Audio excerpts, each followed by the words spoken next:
Dual releases, a strange but novel way to put out your game, and the idea actually had some pretty humble beginnings before people started questioning whether or not they were made to simply generate more money. The Pokemon series is the most well-known example of popularizing this model, with it starting off as having multiple versions of the same game as a way to encourage players to trade with one another. Under the hood, titles like Pokemon Red and Blue were pretty much identical in terms of gameplay with its stories and NPCs.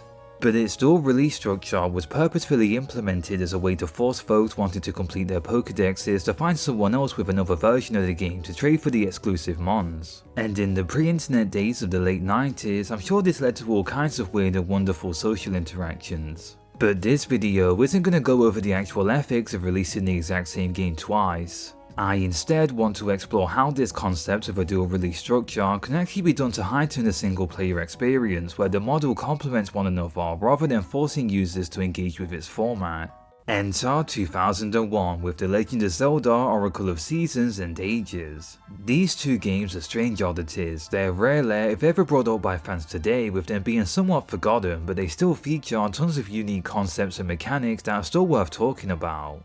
Originally, these titles started off life as just a simple remake of the NES Zelda for the Game Boy using Link's Awakening assets, which was being developed externally by a third-party developer, a first in the series' history. We don't talk about those games. None other than the highly prestigious development team Capcom were the ones tasked with developing this remake. But Capcom themselves had bigger plans in store. They didn't want to simply recreate a one-to-one copy of the original Zelda on another system, so instead the project changed and became something much more ambitious. Under the watchful guise of series creator Shigeru Miyamoto, the new plan was to create what was known as the Triforce Trilogy. 3 interconnected games that could be linked to one another using the same technology and release structure that Pokemon garnered so much success for popularizing on the Game Boy. But this was 2001, the Game Boy Advance was creeping up around the corner, and this Triforce Trilogy project was set to be the swan song for its predecessor, which somehow, despite its limitations, managed to stay relevant for over a decade since it came out back in 1989. Unfortunately, however, Capcom ran into some technical issues when it came to tying together all 3 unique games, so the trilogy instead became a duology with Oracle of Seasons and Ages. Funnily enough, like with Pokemon, Miyamoto was the one that encouraged the developers to go with a dual release structure. I guess it was just the man's hyperfixation at the time. Alright, and with this stage set, let's take a look back on these often forgotten Zelda titles today to rediscover whether or not Capcom was actually able to deliver on such lofty expectations as creating not 1 but 2 high quality mainline Zelda games. For the sake of clarity in this review, I'll start off by talking about each game individually. When looking at the story for Oracle of Seasons, things are fairly simple. Link arrives in the land of Holodrum and encounters a dancer named Din, and as it turns out, she's an oracle responsible for controlling the balance of nature. Once the game's primary antagonist, Onyx, discovers this, he seals her away in the Temple of Seasons, which causes winter, spring, summer and fall to be out of balance, ruining the environment of Holodrum. The game does allude to a grander story happening with how Impa mentions how she's looking for Princess Zelda, but for the most part this is your typical save the day plot beat. Link's Awakening already proved how you can make an emotionally gripping story on the console without the need of some complex narrative, but this title unfortunately doesn't really grip you in that same way. Its main antagonist is kinda just evil for the sake of it, and the game never actually elaborates on who Din even is outside of being an oracle. You'd think going into this title that she's one of the golden goddesses from the previous games responsible for creating the world, but apparently she's a separate character with no relation to someone who already has the same name as her. I'm sure that's not confusing to anyone. But anyway, let's take a look at Ages now. Maybe that game has more going on with its story. So things start off fairly similar at first. Link arrives at Labrinia this time and meets a singer named Nehru as well as her friend Ralph, who kind of acts like a rival to Link, a bit like how it is in Pokemon. Impa is also here again and even mentions travelling from Holodrum if you've linked the 2 games together, more on that later by the way. But Impa is actually possessed in the game's opening by this evil sorceress named Varen, and she tricks Link into opening the secret garden since she can't do it herself. After that, Varen possesses the Oracle of Time and uses Nehru's ability to go to the past in order to influence Queen Amber and her army of men to construct the Black Tower, which gives her power in the past and present. Ages does have a bit more going on for it in the plot department and even gives its Oracle more screen time. I'm also a fan of how it delves into Labrinia's past with its various NPCs reacting to what's going on with how time has stopped for them. Also, commenting on both games' presentations for a moment, I just love the soft colour palette they went with when it comes to depicting its more detailed scenes. They really do help in highlighting each of the oracles' personalities, even if the game's writing doesn't, and Link's expression here shows sides of him that we don't typically get to see in the series. A clever way that the developers went about implementing linking these two games together is that depending on which game you started with, the subsequent installment will have NPCs you've already met travelling to the other land alongside Link referencing his previous adventure, which is a charming way to show that both of these games take place within the same world. And there is more to Oracle of Seasons and Aegis' story which involves linking the two games together, but let's first talk more about the differences between each of these titles when it comes to how they actually play. I like how Capcom went about this. With Oracle of Seasons, it's designed more around newcomers despite it being puzzle focused. In order to save Din, you're tasked with finding and exploring 8 unique dungeons in order to collect the essences of nature. You obtain what's known as the Rod of Seasons, which allows you to change the climate, complete with its own sprite palette, which on a technical level is very impressive for a Game Boy Color title. But this isn't just for show. Changing the weather can solve puzzles like freezing ice to create a path, or giving life to flowers in the summer which lets you climb up vines. Despite the technical limitations of the system, this mechanic is very intuitive and self-explanatory. You don't need to know that switching to winter will kill plants, which will sometimes create a new route, but it's an ability you'll be able to recognize yourself since its logic follows basic real-world knowledge. On the contrary, Aegis, as you'd expect, allows Link to travel between the past and present using Nehru's harp. This is an ability Link's had plenty of times throughout the series, and I feel like the ways in which the developers executed switching between eras in this title didn't really feel all that fun or intuitive to me. Unlike Seasons, you're only shifting between two planes here, but buildings and structures, as you'd expect, do change with time. But the biggest issue that this mechanic runs into is that when playing Aegis, I'd constantly get confused as to what time era I was even in, the past or present.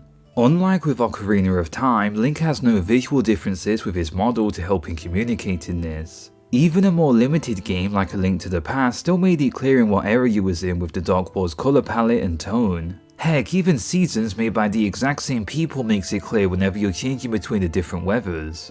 But time traveling in Aegis just misses its mark as a central mechanic that the game is designed around. I like what they did with it for the story, but actually using it can feel pretty tedious with its implementation. But moving on, Oracle of Aegis is a bit more difficult compared to Seasons since it's more combat orientated and less puzzle focused with its high amounts of enemy placements. Where I felt that both games excel as amazing experiences is by far with their dungeons. If you're a dungeon lover of this series like me, then you'll love the sheer volume of them that you can explore between the two games. There's tons of them.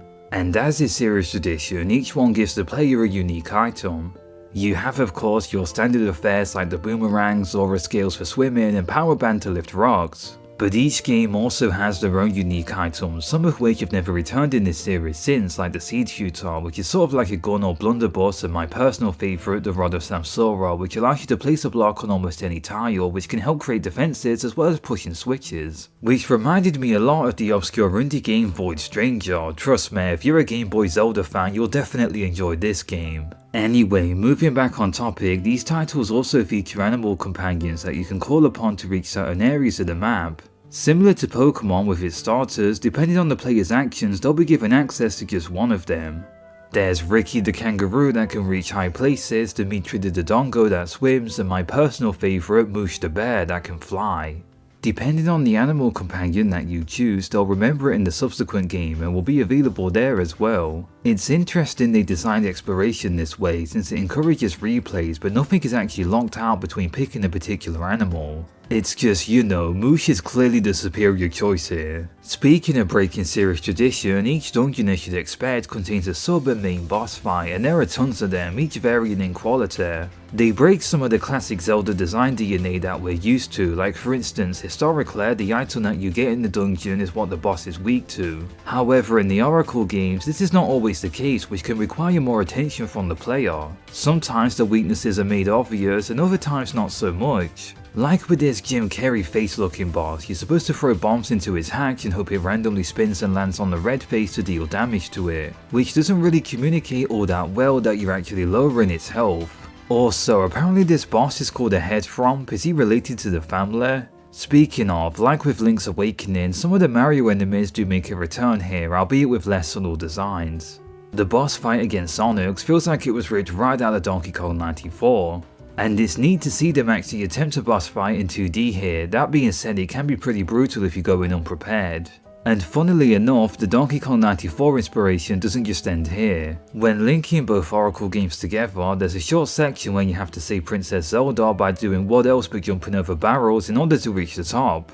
This is so charming and made me smile whilst playing. These titles really do feel like a celebration of the Game Boy's legacy with how it references and takes inspiration from other heavy hitters that came out on it, like with Mario and Pokemon. There's also these rings that you can equip that grant passive buffs like damage negation or strength at the cost of taking more hits. I enjoy collecting these. They aren't as broken as they might seem at first, but you can use them to better complement your playstyle. Oracle of Seasons edges out the overall win when it comes to its dungeons. They're all consistently good, with its difficulty curve feeling gradual and natural. Aegis doesn't quite stick the landing in this department, with a good chunk of them relying on annoying gimmicks that made me crack out the guidebook a few times with just how cryptic they can be. Heck, even getting to some of these dungeons can be an absolute pain. There's this one section where you have to beat this stupid Goron rhythm game twice, both in the past and future, in order to get a key. Like Link, why didn't you just open the dungeon in the past to have it still be open in the future? This section makes me question the time traveling mechanic as being nothing more than filler whenever it's implemented. All its gameplay really boils down to is switching between past and present to do the same thing again. And I mean, the game's actual logic behind switching times can feel so dumb, like when you accidentally call Jabu Jabu a fish, which is apparently offensive to the Zora people, which upsets the king in the past to where he'll ignore you despite saving his life. In order to fix this, you have to play the Song of Time to go to the present so that the king forgets who you are, which allows you to continue on your quest to get to the next dungeon, which is by far the worst in the game and maybe even the series. Look, typically I love the water dungeons in Zelda games. A lot of them are overhated and the discourse surrounding this topic is old and done to death. But Jabu Jabu's dungeon in Oracle of Ages is just terrible. You have to raise and lower these water levels, but that's not the worst of it. The issue is the Game Boy itself, so like with Link's Awakening, you have 2 slots to map items to. However, when swimming, A becomes dive, so you have only 1 button to map items to, and in these instances, the game never makes this fact clear. So you might end up thinking that you can't use an item underwater if it's mapped to the A button, but that's not the case. You're actually supposed to, it's just that it needs to be mapped to B instead.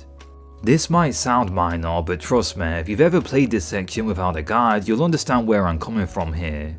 Oracle of Ages also has a frankly laughable final dungeon, with it consisting of nothing else but screens of enemies and a maze, which compared to what Seasons has is pretty disappointing. If you're a newcomer looking to try these games yourself, most people recommend starting with Seasons as it's a better standalone experience, and I can agree with that statement. But there's still one last aspect to the gameplay loop of the Oracle entries that needs to be covered, that being the unique way that Capcom went about tying these 2 titles together using link game technology. It mostly achieved this through the use of secret codes that can be discovered by talking to the many NPCs listed throughout both Holodrum and Labrinia. The way in which Oracle of Ages and Seasons is linked is through the use of a password code. Upon completing either game for the first time, a code will be displayed which will allow you to start a linked playthrough in the other version. Now, it's important to understand that this password isn't merely some generic code that every player gets. It's actually uniquely generated based on a number of choices that the player makes, which is based on your file name, the NPCs you've interacted with, as well as the items you've gathered. This one password takes it all into account, but your playthrough isn't over after receiving this unique ID code. There's a few post-game quests that can be done, and Dim will even reference how Wimper left Holodrum to go to Labrinia. And it's here where you can explore the 2 games for secret codes to give to Feyror in the opposite version, which can unlock exclusive items like Bomb Chews, the Master Sword, and even the Bigoron Sword, which is an absolute force to be reckoned with. What's genius about this Link game implementation is that unlike Pokemon that relied on link cables, this experience can still be preserved today whilst playing the games digitally like on the NSO or 3DS Virtual Console. What's also crazy is that because of how it was implemented, you can send codes between completely different systems. I can only imagine how much fun this would have been back in the day, unearthing all this extra content on top of the already stacked campaigns of both of the games standing on their own. And because of all these codes being unique from one another, you can't just look up someone else's online. The game wants the player to discover them on their own. But by far, the best way the Oracle games connect with one another is how they actually contain an overarching narrative that acts as an epilogue which reveals the bigger picture at play. Even though these two titles are over 20 years old by now, I'd like to add a spoiler warning since we'll be approaching endgame content, so please skip to this timestamp if you'd like to avoid spoilers. After beating one of the two games, you'll see an epilogue revealing Trim Rover behind the scenes who has some kind of scheme brewing. Throughout the follow-up game, they'll appear in the narrative alongside Zelda herself, who ends up being used in order to revive Ganon. And by relying on the power of the two oracles that you helped save, they stop Trim Rover and the semi-revived form of Ganon. It's a nice bit of fan service that rewards the player for seeing things through to the end. I can understand that in retrospect that it must have been difficult for the developers to tell two independent stories that can be played in either order and can also be connected to tell a grander plot, so I can understand why things were kept simple here. Once again, I also like all the illustrations that you receive in the credits, which even reference Link's awakening with him leaving off on a boat.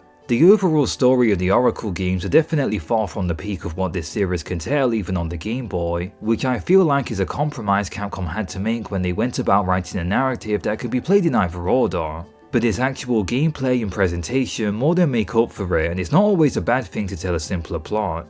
Sure, Majora's Mask has just come out before this, but the NES Zeldas and Link to the Past feel about on par with its storytelling as the Oracle games do, so this direction also has a certain charm to it. But with all that being said, the Oracle games still are truly one-of-a-kind experiences that manage to use its dual release format in a creative way that strengthens one another, rather than it feeling like cutting out content for the sake of encouraging FOMO and trading online. Sorry Pokemon fans, I think the way that Game Freak goes about its dual release structure just doesn't justify having two versions of the same game. It never makes sense to play both versions even when they do go out of their way to make the bare minimum differences that don't even affect gameplay. Even when Fire Emblem attempted this concept with Fates, the game's narrative suffered heavily from the format, with it being compromised and ruined because of the fact that the developers had to tie every route together as both an interconnected and independent experience, which just made its entire narrative one big jumbled mess. But that's a story for another day. I just feel like the Oracle games are some of the few out there that actually managed to succeed in executing a dual release format. And even amongst the Zelda series, you rarely if ever see the Oracle games brought up nowadays, which is a shame since they're absolutely worth trying even today. Capcom more than proved that they were capable of delivering on the handheld front for this series at the time, with them going on to develop future GBA entries. You can still enjoy the Oracle games independently, but together they are much more than the sum of their parts. But I have to say, if you're looking to play just one, then definitely go with Seasons, it's the better overall experience. The Game Boy's incredible legacy truly went out with a bang when it comes to these titles, and I'm just glad that I didn't allow them to fall under my radar after finally experiencing what makes these entries in this incredible series so special even today. If you managed to get to the end of this video, then let me just say thank you so much for watching. Have you ever played the Oracle games before? Feel free to tell me what you think about them in the comments. Also, any feedback or support is always appreciated. Take care and I hope you have a nice rest of your day.